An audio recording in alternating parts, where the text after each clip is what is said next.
Israel mengklaim berhasil mencegah rudal yang diluncurkan Houthi Yaman pada Kamis 20 Maret dini hari.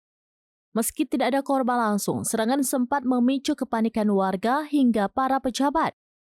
Video yang beredar memperlihatkan Zionis berlarian ketika sirennya berbunyi di Tel Aviv dan Yerusalem. Menurut laporan Channel 14 Israel, sebanyak 13 orang terluka akibat terinjak-injak saat menyelamatkan diri. Sementara Perdana Menteri Israel, Benjamin Netanyahu, langsung dikawal menuju tempat perlindungan bom. Dikutip dari Al-Mayadin via Tribun News pada Kamis 20 Maret 2025, militer Israel atau IDF memastikan bahwa rudal Houthi sudah ditembak jatuh sebelum melintasi wilayah udaranya. Namun hal ini bertolak belakang dengan klaim Houthi, di mana menurut mereka rudal hipersoniknya berhasil mengenai sasaran. Juru bicara Houthi, Jenderal Yahya Saree mengatakan kelompoknya menargetkan Bandara Internasional Ben Gurion di Tel Aviv.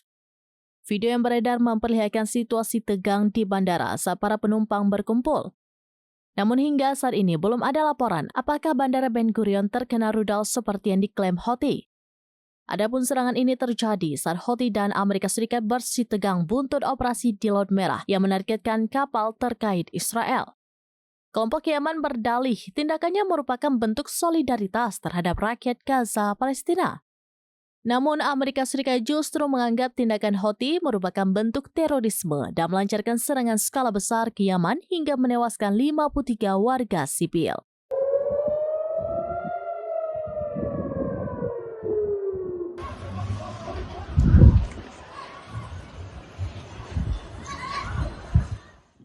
Download Tribun X sekarang, menghadirkan lokal menjadi Indonesia.